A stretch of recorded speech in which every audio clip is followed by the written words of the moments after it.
Question number 7. The diagonals of a quadrilateral intersect each other at right angle.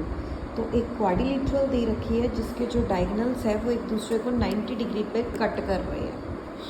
तो ये हो गई मेरी क्वाड्रिलेटरल। ओके, इसका नाम रख लो ए, इसका हो गया बी, ये हो गया सी, और इसके हो गए डायगोनल्स। डायगोनल्स हो गया ये और ये। ओके, ये काट रहे हैं bisect, intersect, sorry not bisect, ये एक दूसरे को काट रहे हैं 90 डिग्री पे। मीन्स ये जो एंगल है A O B, O B C, C O D, D O E क्या है 90 डिग्री। तो मैं लिख लेती हूँ A O B is equal to angle B O C is equal to angle C O D is equal to angle A O D is equal to 90 degree. ये दे रखा है।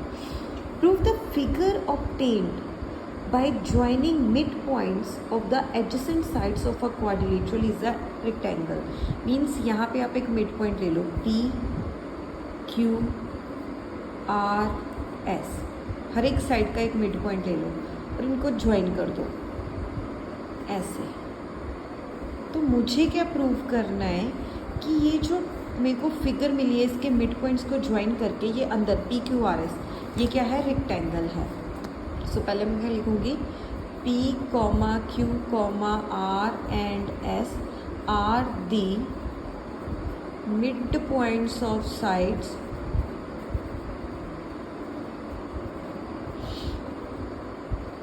ए B, B C, C D and AD respectively। Okay, ये क्या है मेरे पास, respectively, ये चीज़ दे रखी है। अब अगर इन्होंने कहा है कि आपने रेक्टेंगल प्रूव करनी है, तो अब रेक्टेंगल का मतलब क्या है? पहले तो रेक्टेंगल में ऑपोजिट साइड्स क्या होती हैं, इक्वल। ये वाली इसकी इक्वल होगी, ये वाली किसकी होगी, इक्वल, और एक एंगल होता है 90 डिग्री। ये चीज़ मुझे प्रूव करनी है, तो उसके साथ हो जाएगा। तो मैं पहले तो इसकी ऑपोजिट साइड्स, मान लो ये और इसको इक्वल करने की कोशिश करूँगी, इसको। अब पी क्यू को इक्वल करना है तो मैं पहले मिड पॉइंट थ्योरम में हूँ ये चैप्टर, तो मैं ए बी सी लगाऊंगी। तो इन ट्राइंगल ए बी सी, अब क्लियर है कि जो ट्राइंगल ए बी सी है इसमें पी इसका मिड पॉइंट है, क्यू बी सी का मिड पॉइंट है। P and Q R the mid points of, दोबारा लिखने की ज़रूरत नहीं, मैं वैसे लिख रही हूँ आपको क्लियर करने के लिए। आपने ये ऊपर लिख दिया, पेपर में करने की ज़रूरत नहीं है। मिड पॉइंट्स ऑफ साइड्स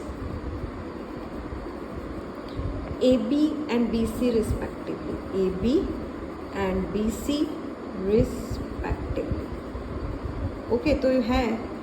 अब इसके बाद क्या आएगा, mid point theorem by mid point theorem. अब मिड पॉइंट थ्योरम क्या कह रही है मेरे पास, वो कह रही है कि जो P है, मतलब जो पी क्यू है, एक तो पैरेलल होगा ए सी के, और दूसरा क्या होगा, पी क्यू किसके इक्वल होगा, हाफ ऑफ ए सी। ये कह रहा है कि हाफ, सॉरी ये ऐसे लिखना है, हाफ ऑफ ए सी। ये हो गया।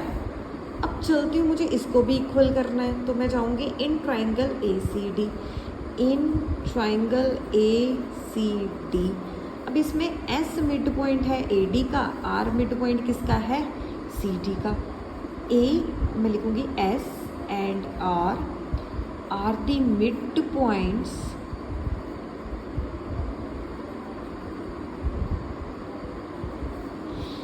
Of side A D and C D respectively. Okay, so S are किसके पैरेलल है, ए सी के, और एस आर किसके इक्वल आएगा, हाफ ऑफ ए सी। तो ये आएगा क्वेश्चन नंबर 1, ये आएगा क्वेश्चन नंबर 2 फ्रॉम 1 एंड 2। देखो आपका हाफ ए सी इक्वल है, तो पी क्यू किसके इक्वल आएगा, एस आर एस की। ये चीज़ प्रूव करनी थी, तो ये क्या होगी, हैंस प्रूव्ड। हैंस तो नहीं हुई, अभी एक चीज़ प्रूव हुई है कि ऑपोजिट साइड्स इक्वल है। अब मुझे इनमें से कोई एक एंगल प्रूव करना है, एंगल पी, एंगल क्यू, कोई भी एक प्रूव करना है कि वो क्या है, 90 डिग्री। अब मैं उसको प्रूव, देखो कि हमने प्रूव कर दिया कि पी क्यू किसके इक्वल है, आर एस के। अगर पी क्यू आर एस के इक्वल है, ऑपोजिट साइड्स इक्वल होगी, दैट मीन्स मेरे पास क्या हो गया कि P Q R S is a parallelogram, वो पैरेललोग्राम होगी। अब मुझे 90 डिग्री प्रूव करना है, वो मैं कैसे करूँगी? ज़रा ध्यान से देखो, उन्होंने ये दे रखा है कि ये चीज़ 90 डिग्री है, एक दूसरे को 90 डिग्री पे काट रहे हैं, और हमने अब भी एक चीज़ मेरे पास है कि ए सी पैरेलल किसके है? पी क्यू के। इसको मान लो आप एंगल 1। अगर ए सी पैरेलल पी क्यू के है, ऐसे पैरेलल है और बी ओ काट रही है, ओके, मान लो कि and B D is transversal, B D क्या है? ट्रांसवर्सल। अगर ये ट्रांसवर्सल है तो क्या होगा?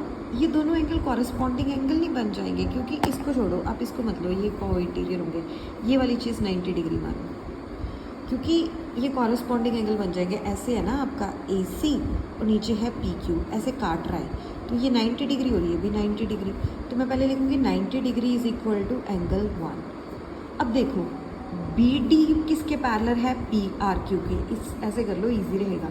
बी डी पैरेलल है आर क्यू के, okay, and again A C is transversal, A C transversal है, तो ये वाला एंगल 1 ये इसके इक्वल होगा, ये भी कॉरेस्पॉन्डिंग एंगल्स है। Angle 1 is equal to angle 2, ये भी कॉरेस्पॉन्डिंग एंगल्स है। अब मुझे कोई एक एंगल ही प्रूव करना था कि 90 डिग्री है, तभी तो वो रेक्टेंगल होगा। अब angle 1 is equal to angle 2 है 90 डिग्री, और एंगल 2 क्या है? एंगल क्यू, जो क्या है 90 डिग्री। हेंस जो आपको दे रखा है, hence P Q R S is a rectangle. पता क्या करना था? ये पूरी फिगर थी, पहले आपने बीपीटी या बेसिक प्रोपोर्शनैलिटी थ्योरम और मिड पॉइंट थ्योरम लगाकर आपने प्रूफ कर लेना है कि पी क्यू किसके इक्वल है? आर एस के। मतलब ये वाला इसके पैरेलल मिड पॉइंट्स है और पैरेलल कर दोगे। मिड पॉइंट्स उन्होंने दे रखे हैं कि मिड पॉइंट्स है, तो आप इसको इसके पैरेलल कर दोगे और हाफ हो जाएगा। फिर इस ट्राइंगल में आ जाओ, इसको आप इसके पैरेलल कर दो, प्रूफ हो गया। अब जब दोनों को पैरेलल और हाफ प्रूव करोगे ना आप, तो आपके पास क्लियरली आएगा कि भाई ये इसके इक्वल है। तो जब ऑपोजिट साइड्स इक्वल होगी वो बन गई पैरेललोग्राम। अब देखो उन्होंने दे रखा है कि ये जो एक दूसरे को काट रहे हैं सब 90 डिग्री पे काट रहे हैं। अगर ये 90 डिग्री है, ऐसे देखो, ऐसे ए सी है, नीचे क्या है? पी क्यू, ऐसे काट रही है बी डी, ये है आपकी डी और ये है आपकी बी, ये डी है, ऐसे समझ लो। ये अगर 90 डिग्री है तो ये भी 90 डिग्री होगा, कॉरेस्पॉन्डिंग एंगल्स। अगर ये 90 है तो ये भी क्या होगा? 90 डिग्री। सिमिलरली जब आप इसको घुमाओगे ऐसे, अब देखो कि ये वाली जो चीज़ है ये इसके पैरेलल है, ये भी आप बीपीटी से कर सकते हो। तो अगर ये एंगल 1 है, ये भी एंगल 2 होगा, ये कॉरेस्पॉन्डिंग एंगल्स यहाँ पे भी बन रहे हैं, ऐसे काट के बन रहे हैं, तो ये क्या आ गया आपका? कॉरेस्पॉन्डिंग एंगल्स के थ्रू एंगल क्यू 90 डिग्री। तो दो ऑपोजिट साइड्स इक्वल हैं और एक एंगल 90 डिग्री है, तो क्लियरली वो क्या होगी? एक रेक्टेंगल।